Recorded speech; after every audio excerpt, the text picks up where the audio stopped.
Welcome back to She Cultivates Podcast. My name is Elizabeth Savillon, and welcome to another episode. Here we talk all things cultivating community and connection and cultivating your best self. If you haven't already, make sure to subscribe to this podcast and leave a review. All of that helps us to grow, and I love to hear feedback from you. This month, we have officially turned 6 years old since we started this podcast, and I'm so thankful for the people that have followed along since we were Beauty Marks podcast in 2020, audio only. Then we evolved, and now in 2025,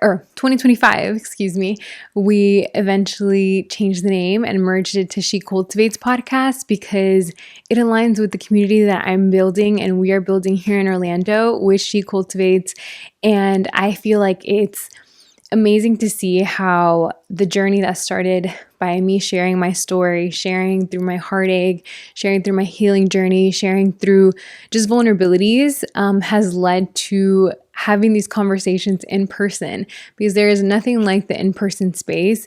There's so many outlets like this, like the podcast, that I feel like if you've been following along, you know my story, you feel connected in a different way. And then when I see the people that have followed the podcast in person, it's just like another sense of like, we get each other, we know each other. And we can also have like that openness, and vulnerability. And so I'm super thankful for this community. And I would love to hear like from you what you would love to hear more about, what are episodes that have impacted you, or just experiences that you can relate to. Because I know that if you've been around for the last 6 years, I have evolved and changed. And I feel like I've gone through so many different seasons. And if you're still here, I'm just really thankful. I do not see it or take it for granted, because this is like my creative outlet, right? And I hope that every conversation is encouraging. It is, educational. It gives you tools, or just you get it and you're like, yeah, that's relatable. I'm there and I see you. So this month we had our podcast live, and we had Jessi Anderson from Hey Harvey. She is creating an app that connects people in person, and it's very creative, very innovative, especially for the time that everyone's looking for community. And so she was one of the panelists, as well as Melissa Bautista, which she is actually someone that has been on the podcast before. She's a part of our She Cultivates community, and she's the founder of Wellness House, which is an Orlando wellness community that is thriving, and she does monthly events, as well as she has a mind, body, and just movement journal. And she's been on here before. We talked about body positivity, the way that we see ourselves, how we cultivate wellness from within. And this conversation was much needed. A lot of the women resonated with this, and it was just great to see new faces, people that have been a part of the community come together. We had different experiences. We had some of the coolest activations. We had a beauty bar, we had a vintage photo booth that was super fun. We had a coffee cart, because that I love coffee and matcha. We also had ear seating, and just to regulate your nervous system, as well as we just had different spaces of, women-owned vendors such as Permanent Jewelry. And we had also Kendra Scott there. And it was a great experience, because seeing all the women-owned businesses come together to create this experience for everyone, those are the moments that like AI cannot replicate. Nothing can replicate that. And seeing people in person. So we had a lot of people connecting and mingling, as well as just being a part of the conversation. So in this episode, I will be sharing parts of our podcast live that we did in person here in Orlando, Florida. And I hope that this conversation resonates with you as a way to cultivate community, cultivate connection, and just create that experience that you know that you're not alone. So one of the questions that we asked and that we talked about was, what was a moment within their life that helped them, that led them to create the community that they are building today? I feel right now wellness is like a trend, right? Everywhere you look, there's like something new that you have to buy or eat or drink in order to become like your healthiest self. And I felt like it was so overwhelming. And I wanted something that brought it back to the basics: movement, mindset, and community. Because that's really where the transformation starts, is like, what good is a B12 shot if like you don't feel good about yourself, if you talk poorly about yourself? So it really has to start within.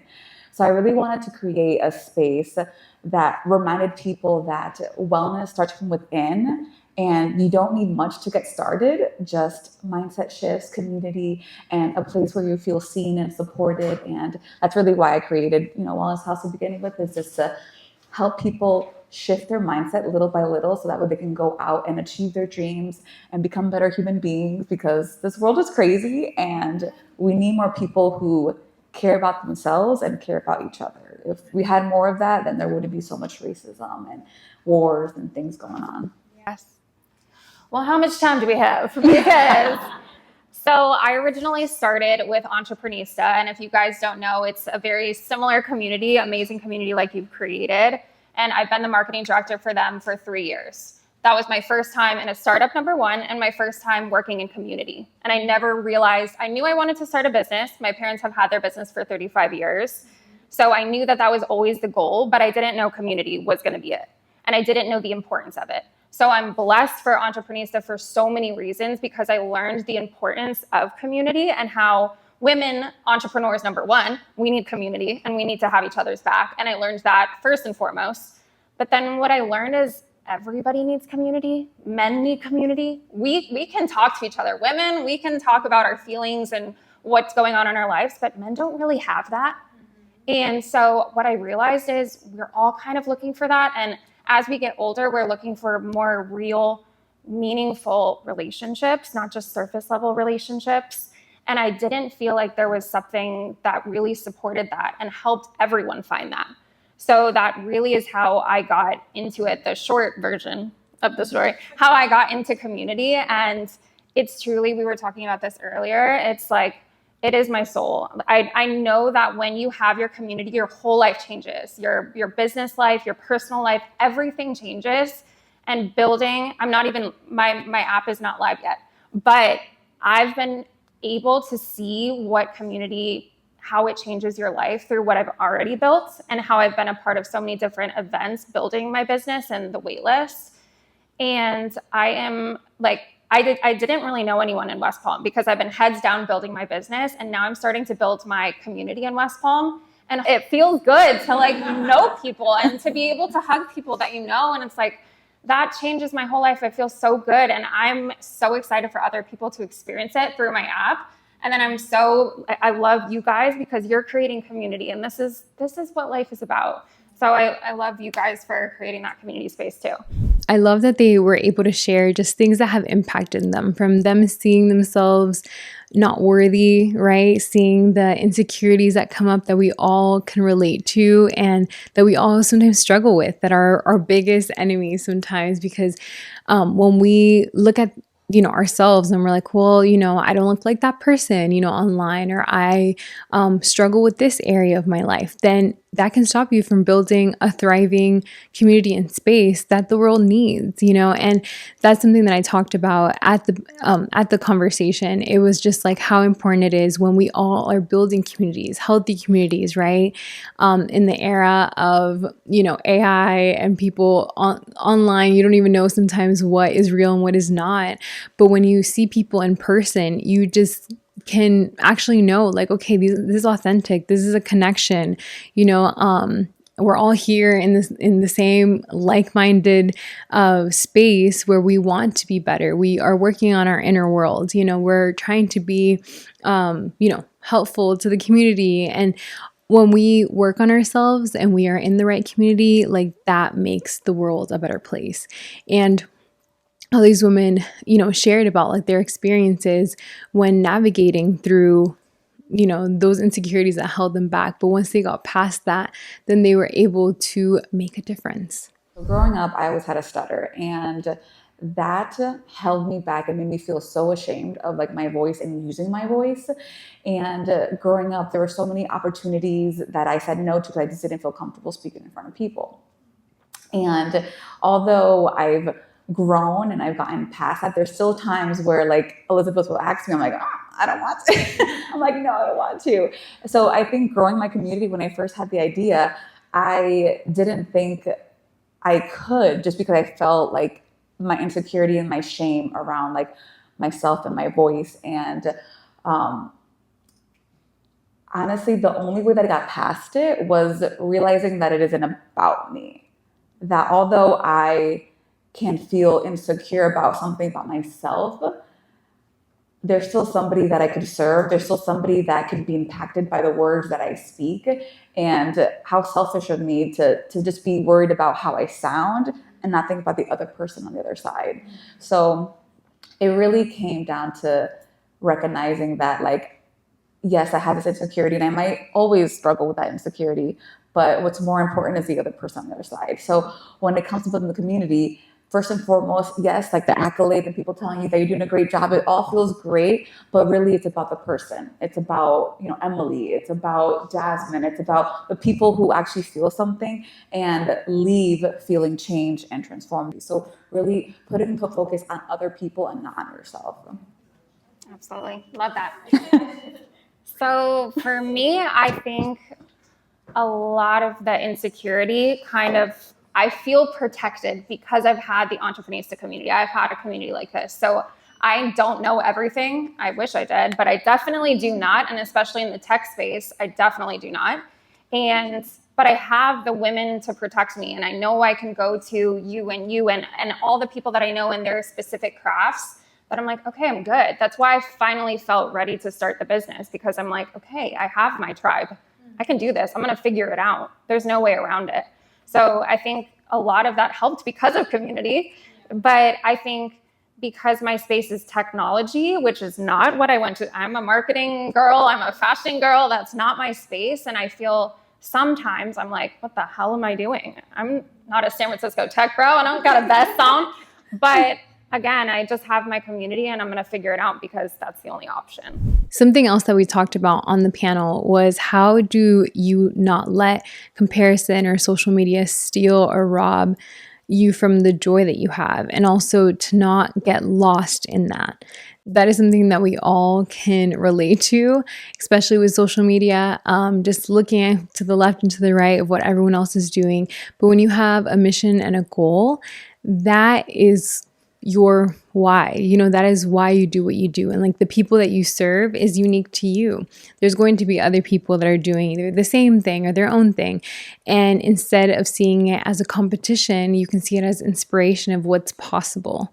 Something that I'm still trying to learn, because I feel like in social media will make you feel like you're constantly behind, right? I feel like I go on social media and I see somebody who's my age or younger and they already have a house and they already have a kid and they already have the multi-million-dollar, exit. I'm just like, how did you do all this by 30? And then social media in comparison will make you feel like everything is constricting, but gratitude and service will definitely expand you. So whenever I feel like I'm comparing myself to other or their competition, I always stop and take a little social media break, but then also look around me, because there are certain things in my life that just a few years ago were prayers. They were things on my vision board, and now they're reality. And I feel that now, because it's like normal part of my everyday life, I forget that was once something that I was like hoping for, know? So remembering the little thing that you have now that you once didn't have, and then also serving people. So again, I feel like the same way that you're looking at somebody else and wishing for their life is the same way somebody behind you is probably looking at you and being like, I want her life. You never know who you could inspire and who you could be motivating and who you're meant to touch. So really thinking about the other person and serving them in that way. And then also just knowing that like you are just one person. I host events once a month. I can't serve all of Orlando. So a lot of the things that sometimes I'll see other events going off too, and I have to remember myself that like I can't serve everybody. So the more things that are out there, the better, because the same person who comes to my event will come to this event and another event. You need other things in your life, and you as one person, it's silly to think that you could just serve everybody and everybody can just only be your customer. So almost seeing it as like, oh, they're like my coworkers, like we're all doing this together, so. I think for comparison, and what's helped me is that I've been behind this stage for 15 years doing marketing and helping speakers. And the really cool thing, and actually I was just in Boise, Idaho for another conference. I got to be behind stage for really big keynotes. And these people were amazing. They've done, billions in their business. And I'm sitting back there and they are nervous. And I'm like, yes, like that made me feel so much better, because I'm like, even these amazing people are nervous. And I'm like, okay, if they can do it, they're like us. They're us. And that's so cool to see that. And that's kind of helped me be like, okay, I can do this, and not have, we've all been right where we're at, or like 10 steps behind, and we're all doing it, and it's cool to see that behind the scenes. And we're all human. Yeah, all humans, and having the real conversations with them too. I don't like surface level conversations. You can talk about the weather with someone else, I don't care. But having real conversations with people and learning that they are same thing. Learning that they're literally us, and we all have insecurities, and we all don't know what the hell we're doing, and we're all figuring it out as we go. And that's really cool and really empowering. One of the last questions that we talked about was practical ways that they can implement cultivating their best selves and their community, like being intentional, when it comes to networking events, when putting themselves out there. And that was something that resonated with a lot of women. What we were talking about for a second earlier of fashion and wearing something kind of interesting, because it's such an easy in. Literally, I was just like, this is so cute. But it's such a good networking tool. It is, because it disarms what you said. It disarms women, because we unfortunately, we have the impression that women are against us. I don't know why, but we do. And so I think when you walk in and someone's wearing a really nice outfit, you automatically think, oh, like she's full of herself or whatever it is. But just disarming the situation and saying, I love your dress, or I love your shoes. Easy, boom, done. And that's such a good, that's my best tip for networking. Just wear something, or compliment someone too. Easy. Yeah. And you mean it, not just compliment them because it's got to be cute. But we all need help, so we can all ask for that. But also asking the other person, how can I help you? Mm-hmm. That's so easy. And we all have so many connections. We all can help each other so much in little ways. Like the littlest tiny connection, again, can change everything. So also, easiest networking tip too. Just ask, how can I help you? Boom, done. Getting into someone's DMs after you met them. Like, Jasmine, okay, this girl over here, I met her because I was friends with like one of her friends, and then they posted a photo together. I'm like, she looks like really interesting. I slid into her DMs, and I'm like, hi, and here we are, like 2 years later, and I'm dragging her out to these places, and she's like, no, we have book club, and it's all because like I made the first move. I was just like, hey, you look nice, and honestly, like you never know what could come from it, okay? Yeah. And don't be afraid of like rejection, because yes, some people may be like, why are you sliding into my DMs? Don't be weird. No. But some people might actually become friends, and I feel like you are a true testament to that. So you guys got to see a snippet of the experience and hear this panel, but being in person was amazing because of the energy. A lot of the girls after, they're like, I was shy to ask a question, but like I had so many thoughts, and after they asked those questions, and a lot of that was around how to connect with other women, how to, build intentional communities. Like, how do you get out of your own way to practically, start the business or start the community or put yourself out there? Because a lot of that internalized fear can hold you back for years. I know that even in my life, I have seen like when I first even started, right? Like in the event space, everyone's like, after COVID, like nobody wants to go out. And I just really felt like, I think that's the direction that I want to go. And like, I want to be like intentional in person. And now seeing the evolution of the in-person communities rising, and like, that's where everything is going. I'm like, I'm so glad that I didn't let the inner fears or voices of like, how is it all going to work out, stop me from, doing the thing. I know even, getting out of corporate, that was something so scary in 2020 that I was like, what am I going to do? And so I started doing contract work, and that fear of, what if I fail? What if I have to go back? But it's like, you'll never know unless you take the leap. You'll never know what the next step will lead you to. And if you have something internally that's telling you like, nope, this is not it. This is what you need to push towards this more, or you need to take the leap even though you don't have the answers. Like, do it. You will not regret it. And having the right people around you that continue to cheer you on, to continue to motivate you to not give up on your dreams is very, very important. So this event was just that. It was a place where you came with all of the questions, all the fears, and you got the tools that you need to cultivate your best self and step out in boldness and confidence and not let yourself stop. So I hope that you enjoyed this episode. I'll be sharing more content about this event also on social media, so make sure to follow us at She Cultivates ORL. And if you are an Orlando local, I would love to see you at our next event. We have an event in August that we are launching this month, as well as in September, we have a special event happening for entrepreneurs and business owners here locally. That's a great place to network, learn tools, and step out of your comfort zone and get out of your own way, because half of that stuff that we talked about was really about how to get out of your own way.